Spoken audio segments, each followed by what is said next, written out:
잠깐 기도드리고 시작하도록 하죠. 주님 감사합니다. 오늘도 이렇게 주님의 말씀 앞에 모였습니다. 이 마지막 때에 우리가 항상 인내를 갖고 주님이 우리를 부르시는 그날을 소망하고 그 마음속에서 간절히 그런 구하는 그런 신앙적인 자세가 필요한 때입니다.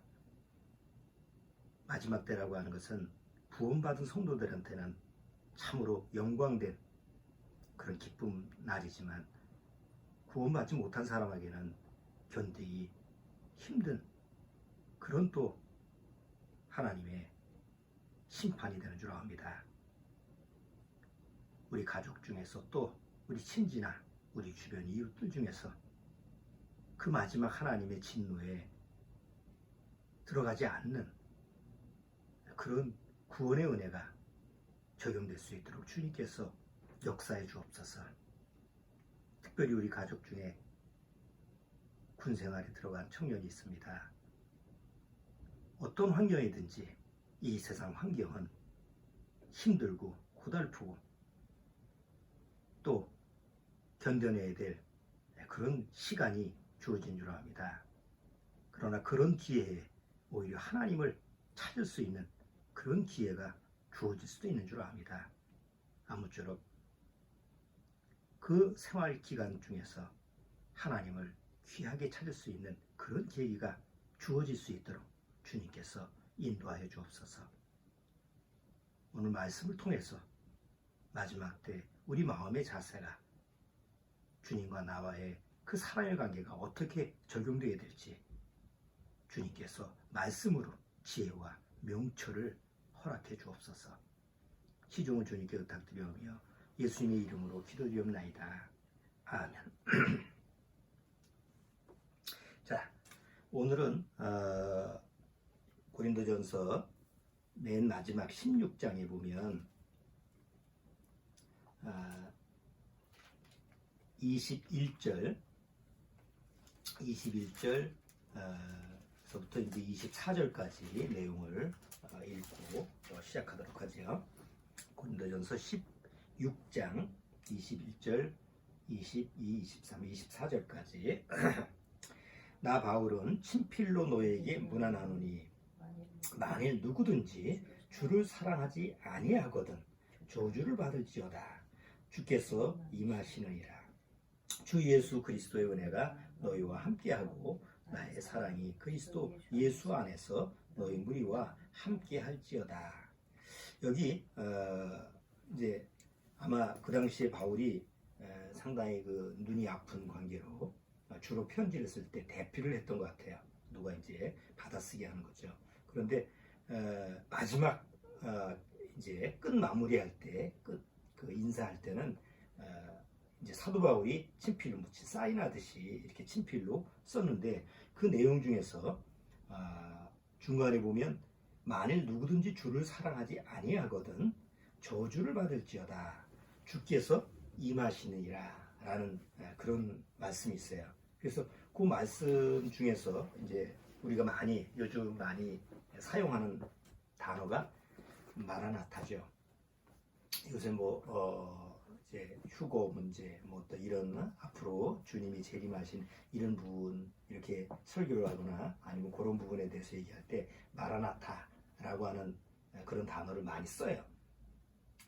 근데 여기 사도 바울이 이 마라나타라고 하는 단어를 썼는데 이 마라나타라고 하는 단어가 주께서 오신다. 주님께서 오시면 주님께서 임하신다 라는 뜻인데 이게 요 단어만 사용한 게 아니라 앞에 또 다른 내용이 들어가 있어요. 그게 뭐냐면 아나테마. 이 아나테마라는 것은 저주를 받는다는 뜻입니다. 그래서 아나테마 마라나타라고 하는 이 단어는 사도 바울이 같이 사용한 단어예요. 근데 이제 요즘 이렇게 인터넷이나 이렇게 올라가 보면 주로 아나테마라고 하는 건 빼버리고 뒤에 이제 마라나타라고 하는 이런 단어만 사용하죠. 왜냐하면 저주를 받는다라고 하는 말은 그렇게 듣기 좋은 말이 아니잖아요. 물론 재림에 대한 예수님에 대한 그 재림, 그 다음 휴거에 대한 소망을 가지고 있으면 마라나타라고 하는 단어가 좀 마음속에서 간절하죠. 주님께서 빨리 오시면 좋겠다. 우리 마음속에서 주님께서 오시기를 마음속에서 소망하고 막 고대하고 그러는데, 여기 사도 바울이 얘기하는 것은 대상이 둘이에요. 그리고 1차적인 마라나타의 대상은 누구냐면 구원받지 못한, 아직 거듭나지 못한, 또 고린도 교회에 보면 구원을 받았다고는 하지만 실제로는 가짜, 구원을 받았다고 본인은 주장하는데 실상 보면 구원을 받지 못한 사람들이 더러 고린도 교회에 있었어요. 그래서 이제 사도 바울은 자세하게 편지를 쭉 쓰면서 또 그런 사람들에 대해서도 썼는데, 여기 주께서 오실 때 만일 주님을 사랑하지 아니하거든, 만약 주님을 사랑하지 않는 자가 있다면 아나테마 마라나타 해서 주님께서 오시면 반드시 저주할 거다. 상당히 이 말은 그냥 듣기 좋은 말이 아니고 아주 그 마음속에서 섬뜩한 그런 말이 될 수 있어요. 단순히 이제 마라나타라고 하는 것이 주님께서 오시면 좋다 이런 단어로만 사용하기는 너무 단편적으로만 사용한다는 거죠. 정말 구원받은 사람한테는 그게 은혜의 말이지만, 만약에 만에 하나라도 구원이 아니라면 오히려 주님께서 오시는 게 축복과 은혜의 날이 아니고 바로 무슨 날이 되는 거예요? 저주의 날이 되는 거예요. 그래서 그런 부분에 대해서 오늘은 요한계시록 전체 내용을 쭉 보게 되면 왜 예수님께서 이 세상에 오시느냐, 축복을 주기 위해서 오시는 게 아니고, 이것은 초림 예수님이고, 두 번째 예수님이 공중 재림하시고 그 다음에 구원받은 성도들하고 다시 재림하실 때는 이 세상을 심판하고 저주하시기 위해서 오신다는 이런 사실을 우리가 분명히 좀 알아야 될 것 같아요. 자, 이제 성경에 보면 요한계시록은 사도 요한이 기록한 거죠. 사도 요한을 사랑의 사도라고 합니다. 그 서신서에 보면 이게 쭉 이제 공간서에 이렇게 보면 사도 요한이 상당히 그 성격적으로 보면 과격한 사람이에요. 그래서 우레의 아들이라고 하는 명칭을 가지고 있죠. 요한이 형제하고 요한 야고보 형제를 우레의 아들이다. 왜냐, 그 예수님을 대적하고 예수님 거절하는 사람들, 이런 사람들 앞에서 사도 요한이 그러죠. 하늘에서 불이 내려와서 저주를 내릴까, 이렇게 이런 정도로 상당히 좀 성격적으로 보면 과격한 그런 모습인 것 같아요. 자, 그런데 나중에 구원받고 나서 성령 받은 다음에 사도 요한은 변화가 되는데, 예수님의 사랑을 받고 늘 예수님의 사랑을 충만히 누리고 살았던 사람이야. 그래서 서신서에 보면 특히 사도 요한의 요한복음, 그 보면 이제 강조가 뭐냐면 하나님에 대한 사랑을 예수님이 그의 아들 예수 그리스도로 말미암아 우리한테 가지고 오신 예수님의 사랑이라고 하는 것을 집중적으로 기록한 게 이제 요한복음이에요. 그래서 요한복음에는 한 40여 개 넘게 사랑이라는 단어가 나옵니다. 그 다음에 요한일서. 요한일서가 5장이잖아요. 짧은 장인데 거기서 사랑이라는 단어가 30여 개가 나옵니다. 그 다음에 이제 요한이서, 3서 이렇게 해서 사도 요한이 기록한 그 요한계시록까지 전체 내용에서 사랑이라는 단어가 거의 78개가 이렇게 기록되어 있다고 나와요. 자, 그런데 그 중에 요한계시록에는 사랑이라는 단어가 4개밖에 안 나옵니다. 그것도 1장, 2장, 3장 거기서 이제 사랑이라는 단어가 나오고, 마지막 4장 이후에는 거의 사랑이라는 단어가 나오질 않죠. 왜 그렇죠? 하나님이 7년대 환난 속에서 이 세상을 심판하기 위해서 하나님이 심판을 한 기간이기 때문에 하나님의 사랑이라고 하는 것이 적용되질 않아요. 물론 그 안에 복음을 또 믿고 순교를 하는 그런 하나님의 사랑을 입는 자가 있긴 있지만, 그 기간이라고 하는 것은 지금처럼 은혜 시대가 아니기 때문에 하나님의 사랑이라고 하는 단어가 없는 그런 시대예요. 요한계시록 20장에 보면 막 그 적그리스도하고 사단 그 무리가 사랑하는 성도들의 성을 공격한다. 침공하는 그런 모습으로 잠깐 사랑이라는 단어가 나오지 그 외에는 사랑이라는 단어가 없어요. 심판의 그 기간에는. 그만큼 7년대 환란이라고 하는 것은 하나님의 가장 진노 중에 진노가 막 쏟아붓는 그런 시기라는 거죠. 자, 그런데 여기 사도 바울이 고린도 교회인 이제 성도들한테 아나테마 마라나타라고 하는 단어를 쓰면서 조건이 있어요. 주님을 사랑하지 않는다면, 주님을 사랑하지 않는 자는 주님께서 오시면 저주를 받을 거다. 물론 그때서부터 지금까지 2000년이 지나왔지만 그 당시 사도 바울 당시에도 사도 바울은 주님께서 곧 오실 거라고 하는 것을 생각하고 있었어요. 그 15장에 보면 우리가 이제 휴거라고 하는 내용이 나오죠.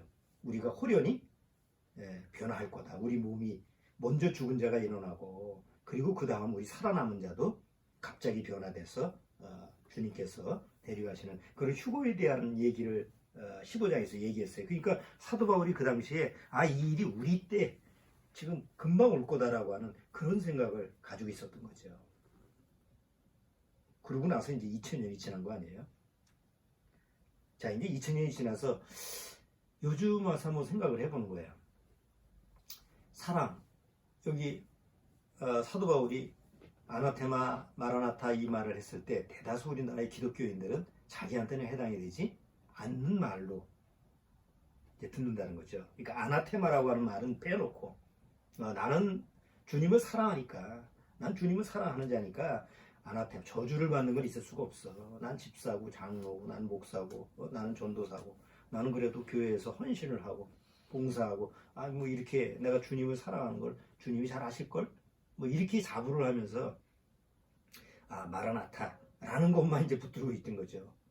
근데 과연 내가 주님을 사랑하는 자인가? 뭐 요즘 21세기 들어와서 사랑이라고 하는 단어는 너무 흔한 단어가 되버리죠. 이제 선거철이 올해 이제 4월 선거철이 되면 국민 여러분 사랑합니다라고 하는 걸 또 억수로 많이 들을 거예요. 뭐 다 입 벌린 소리 아니에요? 그 뻔히 아는 소리 아니에요? 뭐 국회의원이 자기가 나와서 정말 국민을 사랑하나? 자기 표 하나 얻기 위해서 말을 하는 거지. 다 알면서도 그냥 넘어가는 거죠. 그런 식으로 사랑이라고 하는 단어가 그냥 아주 값싼 가치가 없는 그런 단어가 돼버렸죠. 뭐 어디 전화 이렇게 받으면 어디 서비스나 이런데 전화 받으면 뭐 고객님 사랑합니다. 이게 멘트 아니에요. 그러면 진짜 사랑할까요, 고객은? 일종의 멘트지. 그러니까 사랑이라는 단어가 그렇게 값싸고 아주 무가치한 그런 단어로 전락돼 버리고 있는 이런 그 시대에 우리가 살다 보니까 성경을 통해서도 하나님을 사랑한다 라고 하는 그런 그 사랑이라는 단어도 사실은 지금 보면 별로 가치가 없이 사람들이 생각을 하는 거예요. 보통 교회를 나가는 되게 기독교 우리 종교인들 보면 자기가 사랑합니다, 하나님을 사랑합니다, 나 주님 사랑합니다, 뭐 기도할 때마다 막 입으로 외치지만 주님을 왜 사랑하는지, 어떻게 사랑하는지 뭐 이런 것도 모르고 그냥 아까 얘기한 것처럼 고객님 사랑합니다 이러고처럼 종교적으로 난 하나님이 되니까 하나님 사랑합니다 이런 멘트를 사용하는 정도 이상은 아니라는 거죠. 그래서 사도 바울이 그 당시 고린도 교회의 그 성도들 안에서도 입으로는 주님을 사랑한다고 하면서도 실제로는 주님을 사랑하지 않는 사람들이 있었던 거예요. 그런 것을 사도 바울이 알기 때문에 고린도전서 후서 편지를 쓰면서 오히려 돌이키게끔 정말 주님을 사랑할 수 있는 그런 사람이 되도록 이렇게 권면을 하고 그 말씀으로 이렇게 인도를 하는 모습을 우리가 보게 됩니다. 그래서 오늘은 정말 주님을 사랑한다는 게 뭔가, 주님을 사랑한다라는 증거가 내 안에 있는가라는 것을 한 2가지 정도 이렇게 구분을 해서 같이 한번 점검해 보도록 하겠습니다. 자, 그러기 위해서 하나의 예를 하나 들어볼게요. 예수님과 사랑의 관계에서 가장 좋은 예가 누구냐면 베드로입니다. 사도 베드로. 왜냐하면 성령을 받기 전에 사도 베드로처럼 주님을 사랑하는 사람이 없는 것처럼 보였거든요. 뭐 베드로는 그 사도들 중에서 가장 열심으로 주님을 쫓았고, 베드로 스스로 자신이 내가 어떤 제자들보다 난 주님을 사랑한다. 그래서 다짐까지 합니다. 예수님 앞에서 내가 다른 사람은 몰라도 나는 절대로 주님을 배반하지 않고 주님을 보호하겠습니다. 뭐 이렇게 이제 장담까지 했는데 그 베드로 보고 예수님이 뭐라고 그래요? 사단이라고 하는 말 거꾸로 칭찬을 하고, 야 네가 이 12명보다 네가 제일 낫구나. 내가 널 믿을 놈이야 너는. 이렇게 얘기하시는 게 아니고, 난 누구보다도 주님이 이제 나는 이제 죽고 사흘 만에 부활한다. 앞으로 이제 죽으실 것을 얘기하니까 제자들이 걱정을 하잖아요. 걱정을 할 때 베드로가 절대 그렇게 하지 않겠습니다. 내가 나서서 주님을 보호하겠습니다. 이렇게, 그건 사실은 베드로가 진심으로 어린 말이죠. 거짓말로 하는 게 아니라 베드로는 정말 자기 목숨을 다해서 난 주님을 지키겠습니다라는 진심의 말이었어요. 베드로는 정말 진심으로 한 말인데, 그 베드로한테 딱 예수님이 사단아 내 뒤로 물러가라 이렇게 얘기하면서 결국 나중에 베드로한테 그런 얘기를 합니다. 네가 나를 3번 부인하리라. 아마 베드로가 그 말을 들었을 때는 속으로 웃었을지 몰라요. 아이고, 스승님이 아직 날 잘 모르시는구만. 내가 정말 주님을 얼마나 사랑하는지 참 섭섭하네. 이런 정도로 예수님 말씀을 못 알아들었을 거예요. 근데 예수님이 잡혀가시는 날 밤, 이제 잡혀갔을 때 베드로가 쫓아가잖아요. 쫓아가다가 이제 주변에 사람이 알아보니까 네가 저 사람 같이 쫓아다니는 거 봤는데 너 저쪽 하지? 이렇게 이제 얘기하니까 결국 부인하고 또 2번 부인하고 3번째는 뭐예요? 성경에 보면 저주까지 하는, 이런 것을 나 저런 인간 몰라 뭐 이렇게 하면서 저주까지 하면서 부인했다는 말이 성경에 기록이 돼 있어요. 그리고 나서 딱 울고 예수님 말씀처럼 네가 3번 부인한다 이렇게 얘기하니까 그 말을 기억하고 나서 베드로가 통곡을 하죠. 그러니까 베드로는 예수님과의 관계 속에서 사랑이라고 하는 그 단어에 대해서 아주 처절한 경험을 한 사람이에요. 그리고 이제 나중에 그리고서부터 이제 베드로가 기가 죽습니다. 이거 예수님을 난 수석제자라고 생각하고 예수님의 그냥 끝까지 예수님을 보호한다고 그렇게 자부했던 사람인데, 예수님 말씀처럼 예수님을 3번 부인하고 그리고 결국 예수님이 십자가에 돌아가셨을 때 베드로가 남는 건 뭐예요? 자책감, 자기가 그렇게 사랑하고 믿었던 그 주님에 대한 그 아주 마음속에서 괴로움이 있었죠. 정말 너무 죄송하고 어떻게 아주 기가 죽어 있는 상태죠. 어차피 이제 말은 뱉어놨는데 다시 주워 담을 수 없는 얘기 아니에요. 그리고 나서 부활하고 나서 예수님이 다시 찾아오시죠. 그런 와중에 이제 갈릴리 바다에 제자들이 다 난 고기나 낚으러 가야 되겠다. 이제 이렇게 해서 요한하고 베드로, 야고보 이렇게 다 고기 잡으러 나갔는데, 갈릴리 바다에서 그 해안가에서 이제 고기를 못 잡는데 아무리 그물을 던져도 고기가 낚이질 않으니까 그 해안가에서 배 우편에 그물을 던지라 이렇게 말이 들리죠. 그래서 그대로 이렇게 했는데 막 고기가 막 엄청나게 들어오는 걸 보고 그때 베드로가 주님이시다 하면서 이제 바다에 뛰어들어서 수영한다고 그러잖아요. 수영해서 예수님 앞에 왔어요. 그리고 이제 예수님이 빵하고 고기를 주면서 식사하시면서 나중에 그 베드로한테 3번 질문을 합니다. 3번 부인을 했으니까 다시 3번 질문을 하는데, 네가 나를 사랑하느냐? 아마 옛날 예전처럼 그런 마음이었다고 한다면 주님이 네가 나를 사랑하느냐 이렇게 얘기하면 아니 무슨 섭섭한 말씀하시냐, 나 말고 주님을 사랑하는 사람이 누가 있겠냐 이렇게 하면서 호언장담을 했을 거예요. 근데 자기가 3번 부인하고 나서 그때 예수님이 네가 나를 사랑하느냐라고 했을 때 베드로는 주님이 아십니다라는 말로 답변을 하죠. 또 한 번 하면 되는데 또 찌른데 또 찌르시는 거예요. 또 한 번 네가 나를 사랑하느냐, 내 양을 치라, 내 양을 먹이라. 마지막 세 번째도 네가 나를 사랑하느냐, 내 양을 치라. 이렇게 이제 마지막 세 번 얘기했을 때 베드로의 마음속에서는 완전히 이제 주님 앞에서 나는 주님을 사랑할 수가 없는 존재구나. 난 주님을 사랑할래야 사랑할 수가 없는 존재구나 라고 하는 것을 깨닫게 됩니다. 그리고 나서 성령 받은 이후에 베드로는 확 바뀌죠. 주님의 사랑이라는 것이 내 안에는 없구나. 내가 주님을 쫓아다닌다고 해서 그게 사랑이 생기는 게 아니구나. 어느 날 주님이 내 안에 들어오셔야만이, 성령으로 들어와야만이 주님의 사랑이 내 안에 들어오고, 그때서부터 비로소 뭐예요? 나는 주님을 사랑할 수 있고 또 다른 사람, 이웃을 사랑할 수 있구나라는 걸 깨닫게 됩니다. 대다수 기독교인들이 이 베드로의 경험을 거의 하지 못합니다. 예수님과 눈이 맞춰야 돼요. 예수님 십자가에 그 예수님과 눈이 맞춘 그 베드로가 예수님이 잡혀가던 그 날밤에 세 번 부인하고 눈이 맞춰졌을 때 나는 주님을 사랑한다고 하는데 왜 이런 현상이 일어날까? 왜 나는 주님을 사랑하지 못할까? 라고 하는 자기 자신에 대한 뼈저린 그런 통찰이 있는 경험이 필요한 거죠. 근데 지금은 이제 십자가 상에서 예수님이 십자가를 바라보고 그 십자가에 예수님의 눈을 마주쳤을 때 나는 주님을 사랑할래야 사랑할 수가 없는 그런 존재구나.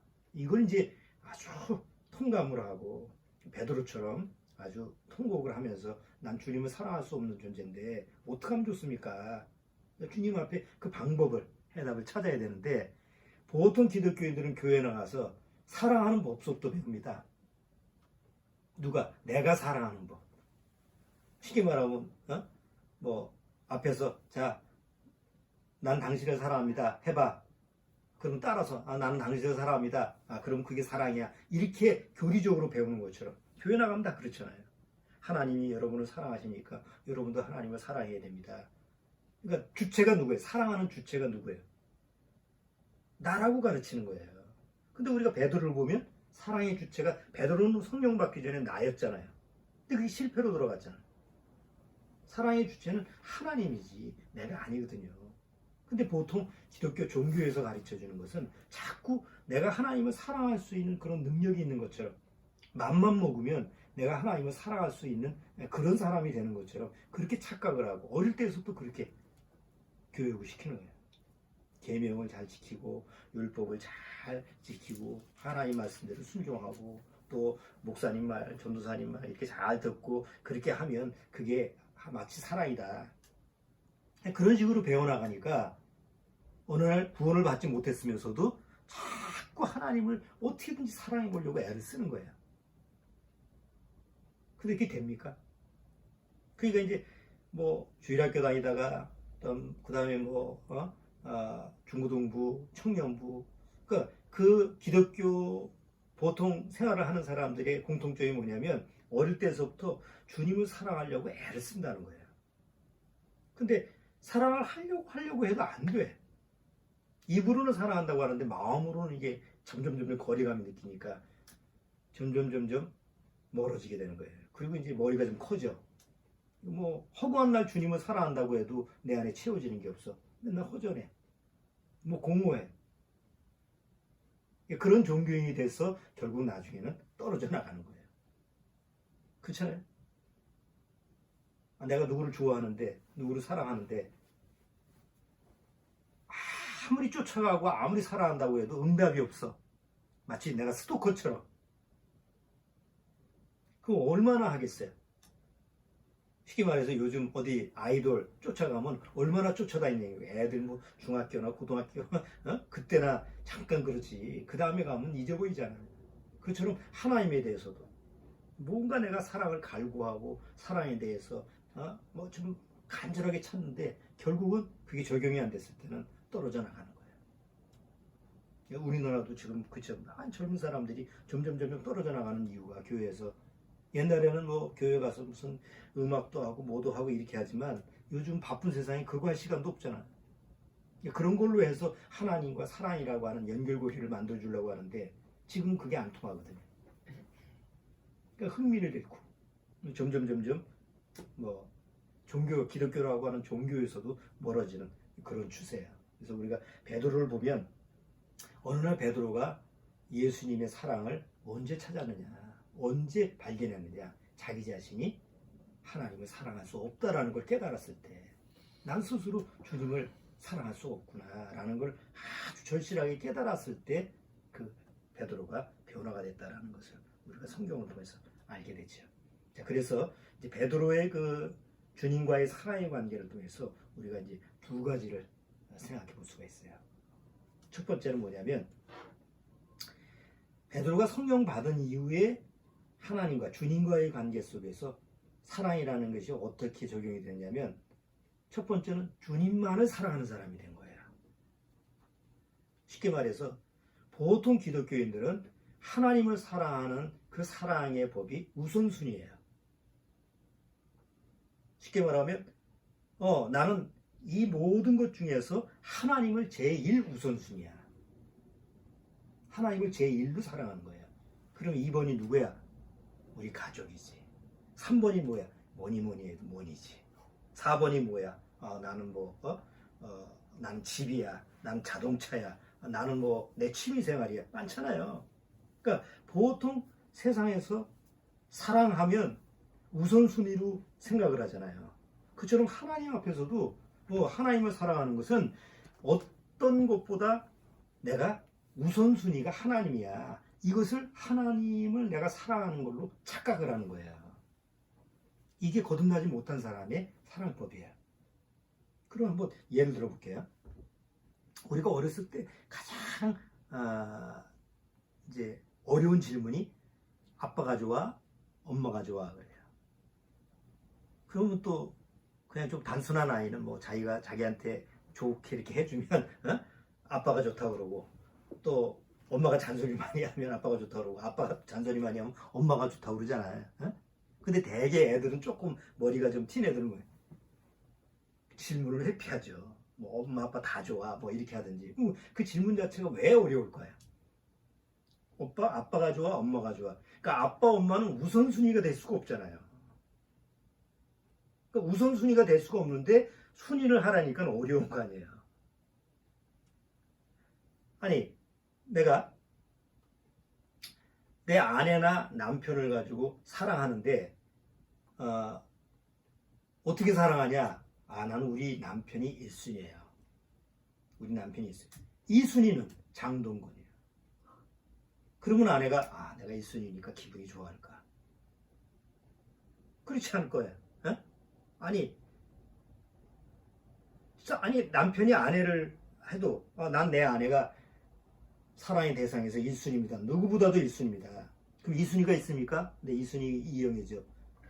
그러면 자기 아내가 내가 이영애보다 높네? 이렇게 생각하겠냐고. 상식적으로 우리가 생각해보면 뻔한 얘기잖아요. 사랑의 대상은 우선순위가 될 수가 없어요. 그러면 하물며 내 아내도 절대적으로 사랑의 대상이 나 하나만 돼야 되지. 거기다가 우선순위로 뒤에 붙으면 안 돼. 이게 세상에서도 그게 당연한 거라고 한다면 하나님과 나와의 관계 속에도 하나님이 절대적인 사랑의 대상, 유일하게 하나님이 대상이 돼야 되지. 우선순위로 하나님이고 그 두 번째는 뭐고 이게 붙으면 안 되잖아요. 그건 상식이잖아요. 근데 상식을 깨고 보통 기독교인들이 다 하나님을 사랑하는 법은 다 우선순위로 사랑하는 거예요. 그리고 자기 자신은 하나님을 제1로 사랑한다고 자부하고 있는 거예요. 그렇잖아요? 나는 누가 뭐라고 해도 하나님만 사랑해. 그리고 2위가 돈이야. 어떤 사람은 권력이고. 그렇잖아요? 근데 성경에서는 뭐라고 돼 있어요? 사도 요한이 요한일서를 기록하면서 사랑에 대한 그 주제를 가지고 기록을 하면서 세상을 사랑하지 말라. 단순히 세상만이 아니에요. 세상이나 세상에 있는 것들을 사랑치 말라. 왜? 그 안에는 아버지의 사랑이 없다. 그러니까 사도 요한이 얘기하는 사랑이라고 하는 것은 절대적으로 하나님만 사랑이지 그 뒤에다가 뭐 하나님이 제일로 사랑해요. 그러니까 이렇게 얘기하면 보통 사람들이 이거 소화를 못하는 사람들 마음속에서는 아니 하나님이 가족도 사랑하라고 그러고 또 세상 뭐 그러면 뭐 돈도 벌지 말란 말이야, 뭐 집도 살지 말란 말이야. 그러니까 그렇게 생각하는 사람들의 마음은 항상 하나님을 어떻게 생각하는 거야? 우선순위로 생각하는 거야. 그리고 자기 스스로 그래도 나는 하나님을 사랑해. 누구보다도 이 모든 것들보다도. 그게 성령 받기 전에 사도 베드로의 마음이었잖아요. 베드로가 뭐라고 했어요? 주님, 난 주님만을 사랑해요. 이게 아니었어요. 이 사람들보다도 비교가 들어가죠. 이 사람들보다도 누구보다도 난 주님만을 사랑해요. 그 마음 바탕에는 뭐가 들어가 있어요? 우선순위 1위. 이게 거듭나지 못한 사람들이 사랑법이에요. 근데 어느 날 사도 베드로가 거듭난 다음에는 오직 사랑의 대상은 하나님뿐이에요. 그러니까 우리가 구원받고 나서 참으로 거듭났다고 한다면 하나님과 나와의 관계 속에서 그 하나님과 사랑을 나누는 부분에 대해서 거기 붙는 게 아무것도 없어야 돼요. 아, 부모님도 사랑해야 되는데 그건 별개 얘기야. 내 자식도 사랑해야 되는 거 아니에요? 누가 자식을 사랑하지 말라고 그랬나?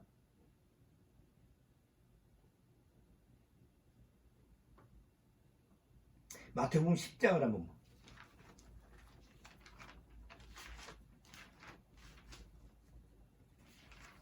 마태복음 10장.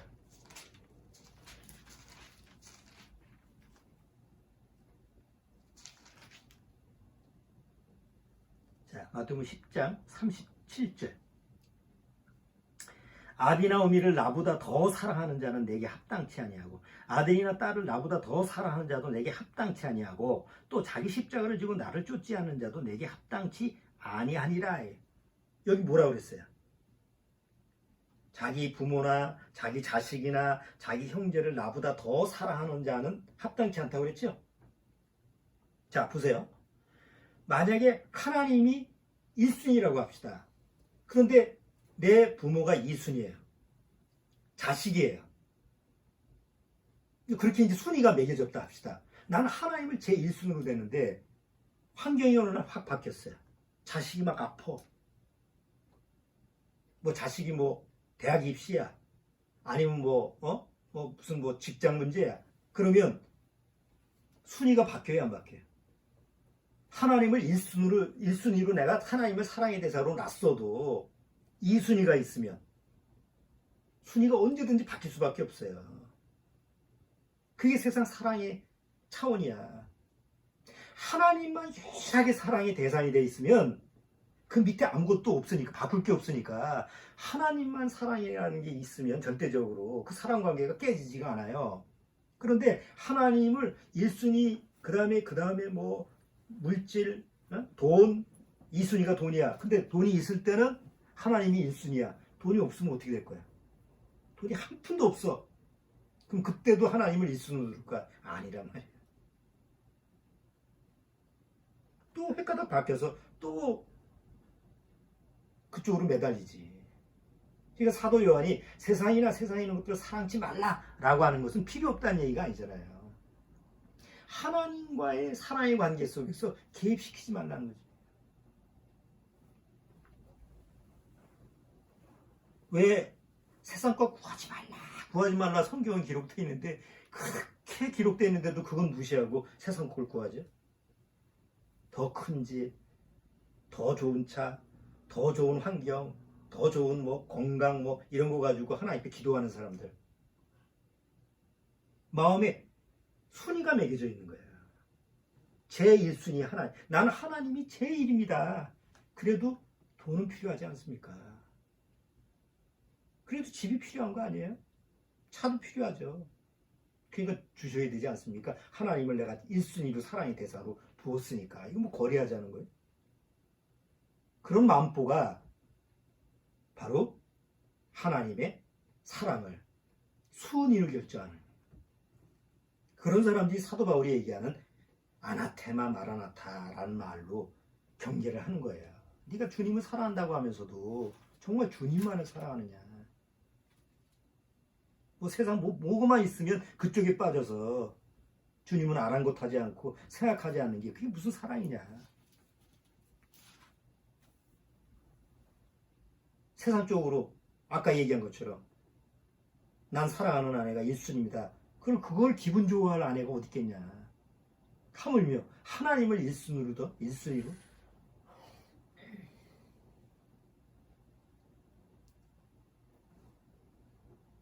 사도 바울처럼 하나님을 사랑했던 사람이 없었죠. 구원받기 전에.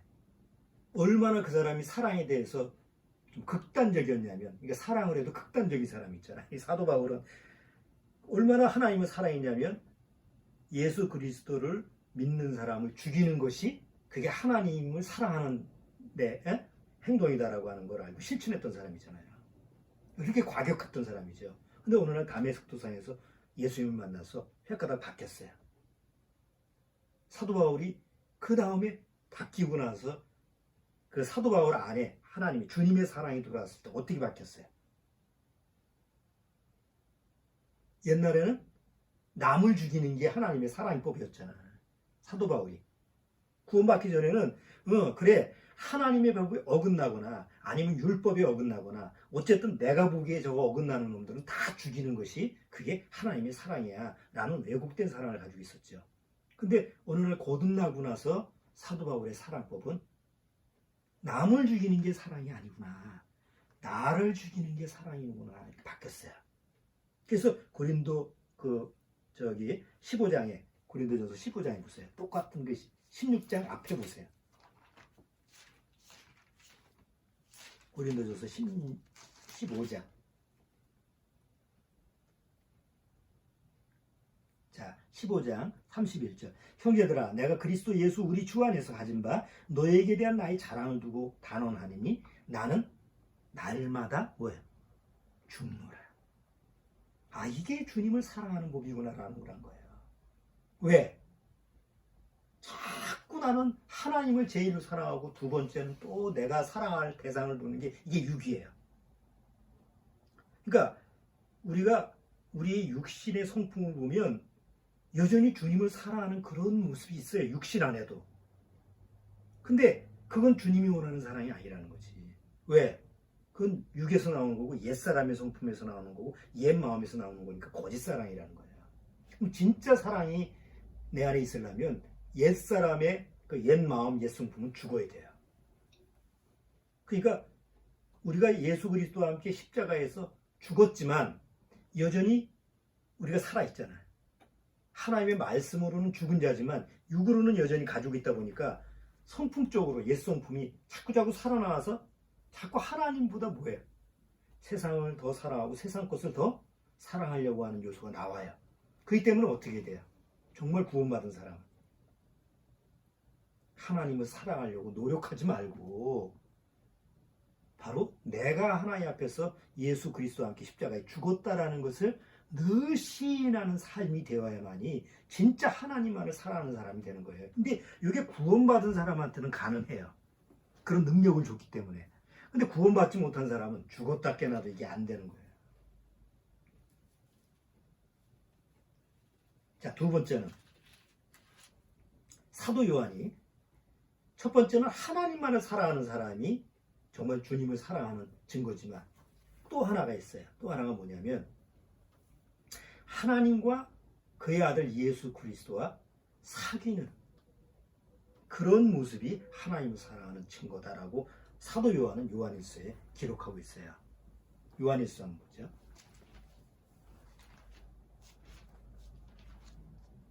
자, 요한일서 1장 3절에 보면 우리가 보고 들은 바를 너희에게도 전하면 너희가 너희로 우리와 사귐이 있게 하려 함이라. 우리의 사귐은 아버지와 그 아들 예수 그리스도와 함께 함이라. 여기 사귐이라는 단어가 나오죠.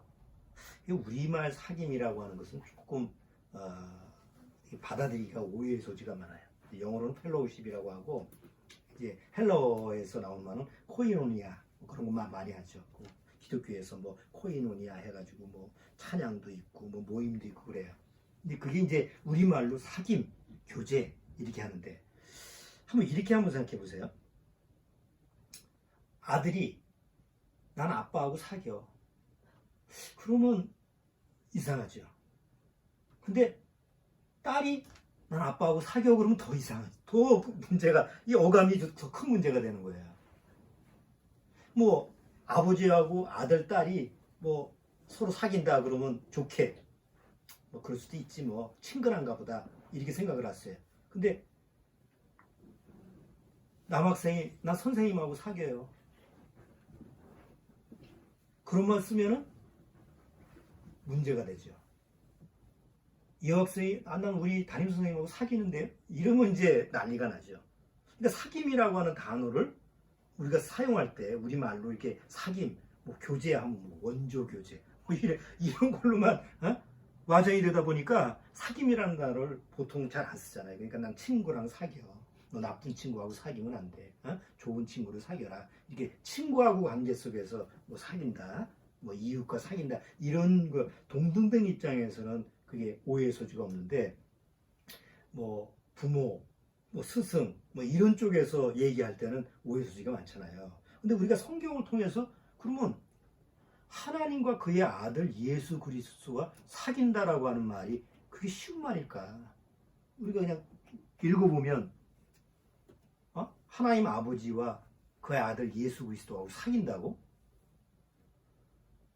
그러면 아버지를 사귀는 거하고 스승 선생님하고 사귀는 것보다 더 월등한 차원 존재를 사귀는 거 아니에요. 그걸 어떻게 소화할 거냐. 그래서 대개는 그냥 넘어갑니다.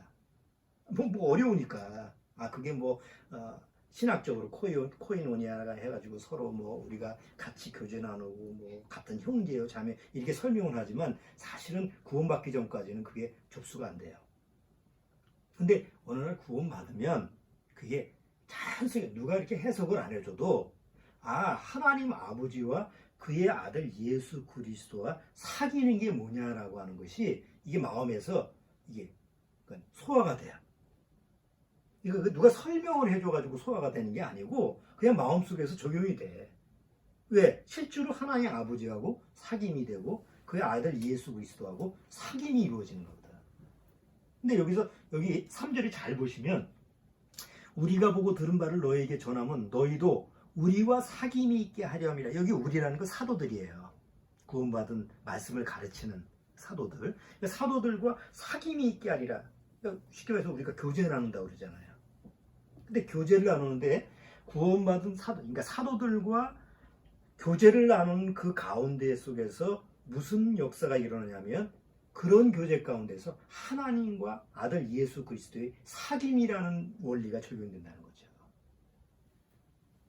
이 말은 무슨 말이냐면 어느 날 구원받고 나서 구원받은 사람과 서로 사귐이 있었을 때 그것이 하나님과 사귐과 예수 그리스도, 나를 구원하신 예수 그리스도와 사귐이라고 하는 실제적인 경험을 하게 된다는 거예요. 그래서 우리가 교회 속에서 교회라고 하는 게 하나님과 그의 아들 예수 그리스도와 구원받은 성도들 안에서 사귀는 그런 장소가 교회구나라는 것을 우리가 성경을 통해서 제대로 배우게 되죠. 그래서 교회가 필요한 거예요.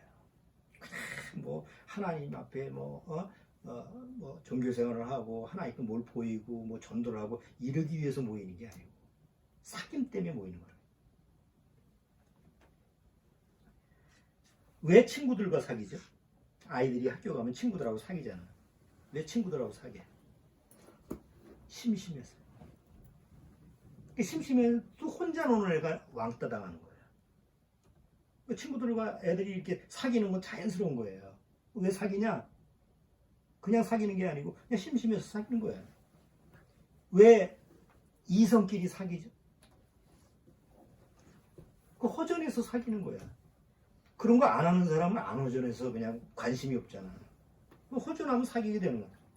왜 이웃과 사귀죠? 이웃 사람하고 왜 살아요? 혼자 있으면 고독하니까. 계속 고독사 하잖아. 혼자만 있으면. 왜 종교인들, 각 종교가 있잖아요. 교인들끼리 서로 사귀죠. 절에 나가면 절에 나가는 사람끼리 사가고, 교회 나가면 교회 나가는 끼리 사가고, 성당 나가는 사람, 성당 나가는 사람끼리 또 사귀어요. 왜 사귀어요? 같은 교인이니까. 사랑해서 사귀는 게 아니야. 그냥 같은 교인이니까 유유상종하는 거예요. 그렇죠? 개모임, 무슨 산악회 모임, 무슨 운동회 모임처럼 별거 아니에요. 다 그렇게. 다 공통점이 있어요. 그렇게. 왜 친구를 사귀느냐, 이성을 사귀느냐, 이웃을 사귀느냐, 왜 교인들이 종교적으로 모여서 사귀느냐. 사실은 다 자기 유익을 위해서 사귀는 거예요. 그렇잖아요. 다 자기 유익을 위해서 저 사람하고 사귀면 나한테 좀 이익이 될까? 가만히 보니까 아이고 저 사람 사귀었다가는 내가 뭐 돈을 좀 더 많이 써야 될 것 같아. 저 사람 가난하니까. 저 사람 사귀었다가는 내가 좀 뭐가 불이익을 당할 거. 그러면 안 사귀잖아. 그러면 하나님이 나를 구원하신 예수 그리스도가 나와 사귐이 있었을 때 왜 사귀어야 되는지 목적이 있어야 되잖아요. 왜? 나의 유익을 위해서 하나님과 사귐이 있으면 안 되죠. 자기 장사를 위해서 교회 나가고, 자기 사업을 위해서 교회 나가고, 자기 정치 그런 것 때문에 교회 나가서 다 자유를 위해서 교회 나가서 입으로는 주님을 사랑합니다. 그게 사랑이라는 거예요. 그게 다 거짓된 사랑이지. 정말 하나님을 사랑하고 정말 주님을 사랑한다라고 하는 것은 바로 그 하나님과 주님과 사귐이라고 하는 것이 있기 때문에 그런 거예요. 그럼 그 사귐이 뭐냐? 바로 사랑이라는 거죠.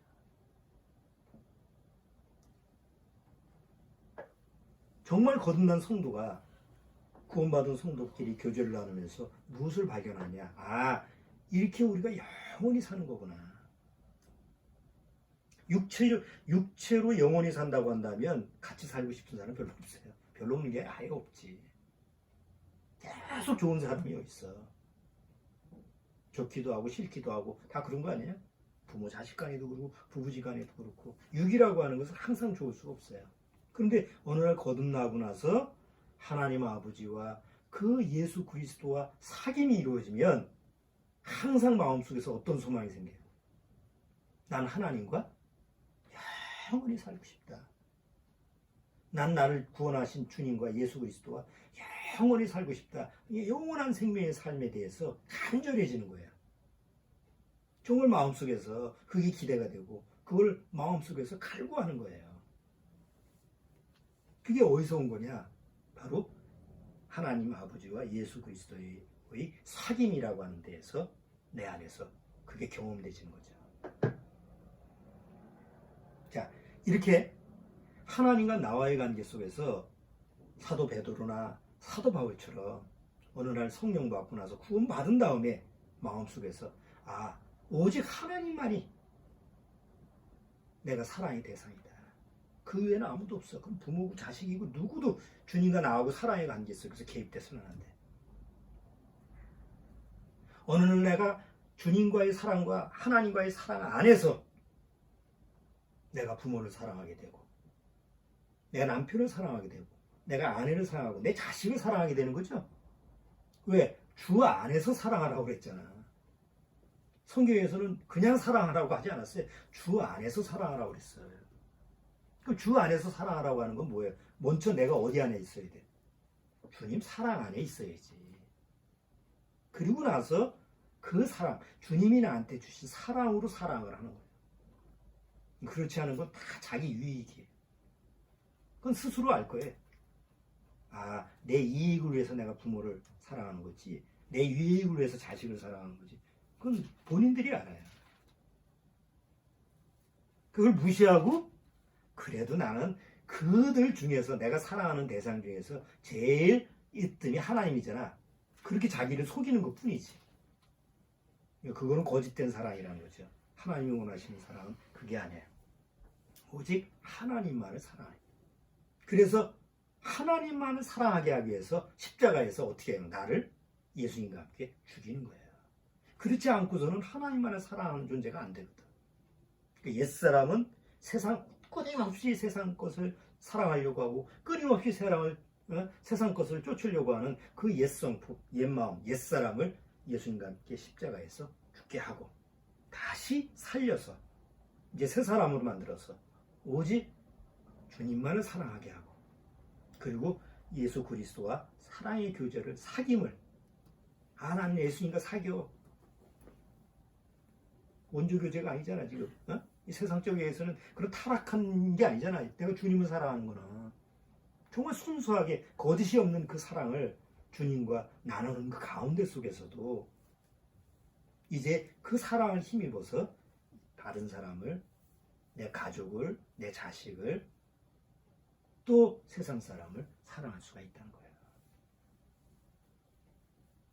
만약에 이런 것이 적용이 되지 않으면 오늘 아나테마, 마라나타라고 하는 그 사도 바울의 경고의 말씀, 고린도 그 성도들한테 만일 누구든지잖아요. 누구든지 구원 받았든 안 받았든 하나님을 사랑한다고 주장하든 하나님을 사랑하지 않는다고 하든 관계없이 누구든지 주님을 사랑하지 않는 자는 현재형이에요. 주님을 사랑하지 않는 자는 아나테마, 마라나타. 주님께서 곧 오시면 저주를 받을 것이다. 무서운 경고의 말씀이죠. 그러나 거듭난 사람은 나는 저주에서 벗어났어. 나는 이제 주님과 사귐이 있고 늘 예수 그리스도 안에서 하나님과 사랑의 교제, 구원받은 성도들과의 사랑의 교제 가운데 속에서 나는 주님만을 사랑하는 사람이 됐지. 이런 마음이 있다 보니까 항상 마음이 가벼워지는. 오늘 사도 바울이 아나테마 마라나타라고 하는 그런 내용을 가지고 성도들한테 경고의 말씀을 한 내용을 같이 살펴봤습니다. 오늘 2020년도 이제 새해 2020년 들어오면서부터 세상은 또 난리가 나고 뭐 이란 문제, 중동 문제, 화산 뭐 여러 가지 또 아주 그런 위기의 요소들이 많이 오는데 지금 1월 달도 아직 채 안 지나가는데 벌써부터 시작이에요. 어떻게 2020년을 마무리할지가 모르겠는데 우리는 구원받고 거듭나서 오직 누구만을 사랑하는 사람이다. 주님만을 사랑하는 사람으로 우리가 이 세상에 남은 때까지 살아야 된다는 거. 그리고 예수 그리스도와 그 하나님 아버지와 그리고 그 사랑을 받은 거듭난 그 형제 자매들과 늘 말씀으로 교제 나누는 이런 사귐이 늘 있어야 되는 것이 이게 주님을 사랑하는 사람의 증거라는 것을 꼭 기억하시기 바랍니다. 기도하겠습니다. 하나님 아버지 감사합니다. 우리로 하여금 정말 하나님만을 사랑할 수 있게 하는 그 사랑의 능력을 주신 것을 너무 감사드립니다. 그리고 이 사랑으로 사귐을 사귈 수 있는 그런 진정한 교제를 나눌 수 있는 능력을 주신 것도 감사드립니다. 이 세상 마지막 때 이 세상에 살아있는 동안 늘 주님과의 사랑을 많이 말씀을 통해서 누리고 그 주님의 사랑으로 교제를 나눌 수 있는 그런 시간이 또 많이 주어질 수 있도록 주님께서 말씀으로 주님의 사랑으로 인도하여 주옵소서. 예수님의 이름으로 기도드리옵나이다.